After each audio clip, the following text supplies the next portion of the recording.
Understand a little more about my eternal nature and inner being. And it was a couple months back, the CD of the month talked about that my inner being is a community. And I'm trying to understand that a little bit more. It's not like I feel singular, but apparently my inner being isn't. And also, on top of that, I mean, if it is a community, does it overlap with other people's inner being communities? And how does that work together? It is not easy to see what is non-physical from a physical format, because you're right, you're accustomed to seeing things. You see yourselves as individual clumps sitting on your chairs, and you're not exactly morphing together, at least you don't want to. It would be interesting if you walked off with a piece of someone else attached to you as a result of this. And yet, it's interesting as we watch you, as you come together like this, even though you are individual energies, especially as a day moves on a little bit, there is a sort of coming together as your thoughts begin to mesh, and the thought that we are upon morphs into that which is more. Let's give you the picture that we've been talking about so that you can really feel a strong basis here. So you get that you're source energy, and you understand that part of you comes forth. Now, do you understand that the larger part of you remains non-physically focused? In other words, a part of the consciousness that is you is here. So here you are with this part of consciousness, and you are expanding, and when you do, that larger part that is you becomes more. In other words, as we visit with you here, we are not a singular consciousness, we are a collective consciousness, and the collective consciousness that is Abraham is what it is depending upon what you are asking about. In other words, it's not like there's this static knowledge or information that is now trying to project an idea to you. It's that what you are living and what you are asking is the summoning point of that which we are. When Jerry and Esther first began this work, or even before they met us in the form that they know us, Jerry had been reading the Seth material. And Esther really was sort of put off by it. She was afraid of it, really.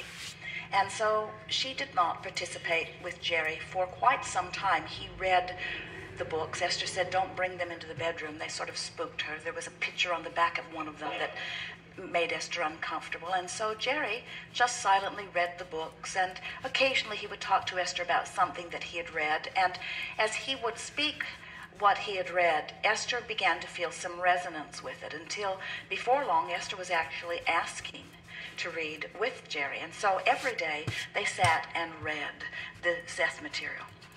Well, not too long after that, a friend of theirs brought them a recording and said, would you like to hear this? And Jerry said, well, what is it? Because people were putting tape recordings in his hands often, and he rarely listened to any of them. And this person said, well, it's channeled. Well, Jerry had never heard the word channeled. He didn't know what it meant, and it was not a familiar word from the Seth material, but he played it, and what he heard was something that seemed akin to what he was hearing from or reading from Seth, different but similar in some ways. And so their friend said, this is a woman, she is coming to Phoenix this week, and you can make an appointment with her if you want and ask her any questions that you have. And so Jerry was eager to go, Esther was reluctant to go.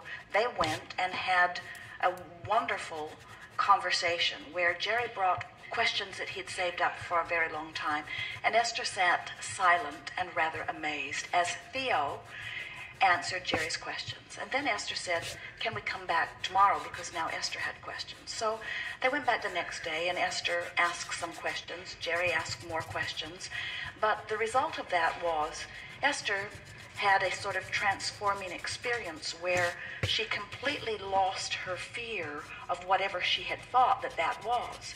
She did not know how to quantify Theo. They did not know how to quantify Seth. They only knew from the experiences that they had had what it felt like. But at the end, the recorder clicked off, and it was time for the half-hour segment to end. And now Esther is feeling a little frustration because she has more questions and her time is up.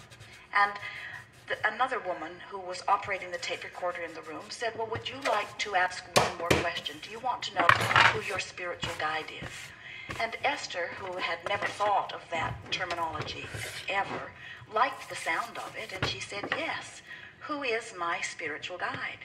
And Theo said, we are told, now here's a woman lying on a bed, Esther is thinking, she remembered Seth saying, give us a moment. We are told that it will be given to you directly. You will have a clairaudient experience, and you will know. Esther asked what they could do to more effectively achieve goals, and Theo said, meditate, and that felt weird to them. And Esther said, what do you mean?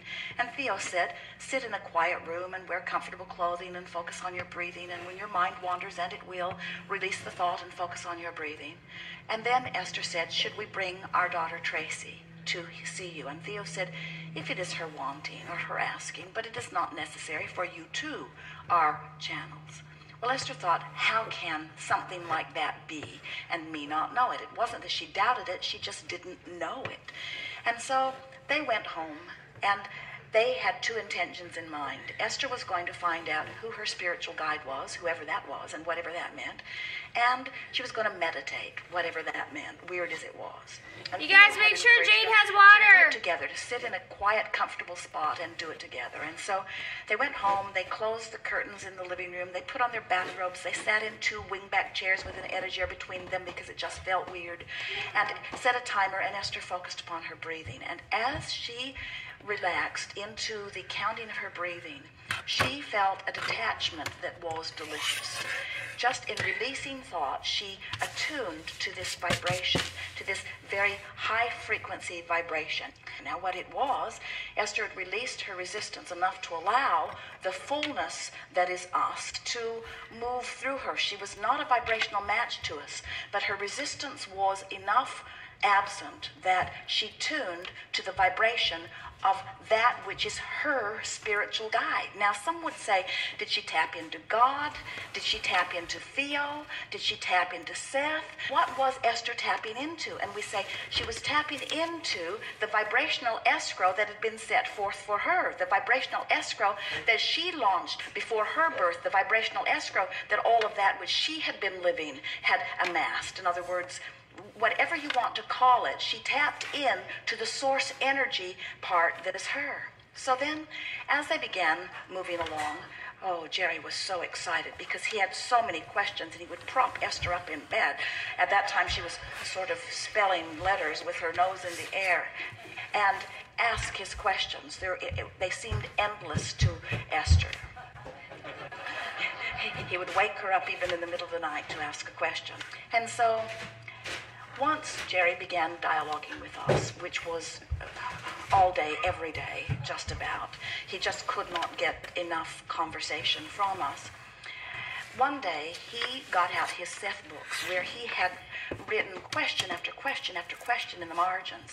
It had always been so interesting to him how there would be in the middle of a dialogue, and then it would be the end of the dialogue in the Seth book. And then Seth would say to Rob, is there something more? And Rob would say, no thank you, Seth. And Jerry would say, what? How can you be at the end of your questions? Because just this little bit of dialogue had piqued so many more questions within Jerry. And so now Jerry is visiting with us, and he says to us, I have these questions I would like to ask.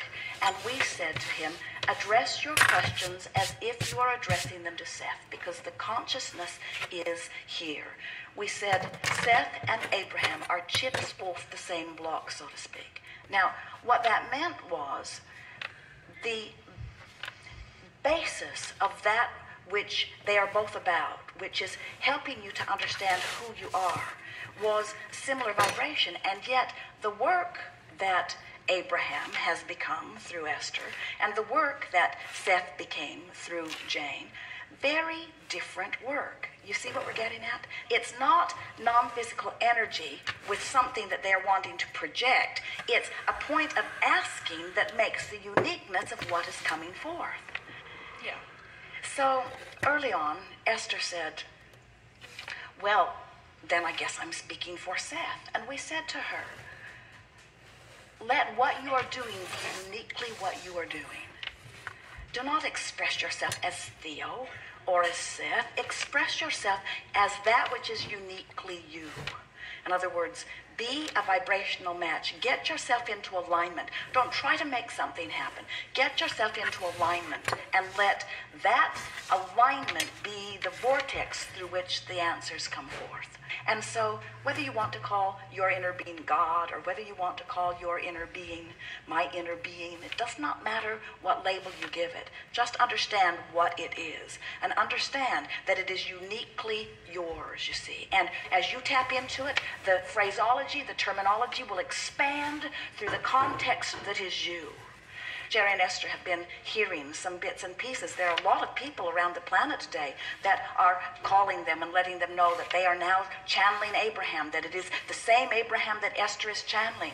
And as Jerry and Esther listen to some of the recordings, they remember the excitement of those beginning days, but they are amused as they are listening to the phraseology that has been Esther's interpretation of the blocks of thought being crammed into these. All of the buzzwords, all of the things that Esther has uniquely found are now suddenly turning up everywhere, hundreds of them in an hour segment, but the vibration of them doesn't have the resonance that they are accustomed to feeling. And so what we are wanting to say is, rather than trying to label it and make it be something, tune into it and flow with what it is. Let it flow from you or through you in response to what you are asking. So people have been asking us from the moment that we have been allowed through Esther's vortex to speak. They have been asking, do we all have access to this? And we say, without exception, you have access to this stream of consciousness that is source, and what you summon through the power and uniqueness of your vortex will not be Seth, it will not be Theo, it will not be God, so to speak. It will not be Abraham. It will be the culmination of that which all that you have lived has put into your vibrational escrow. So, not easy to quantify that or label it, is it?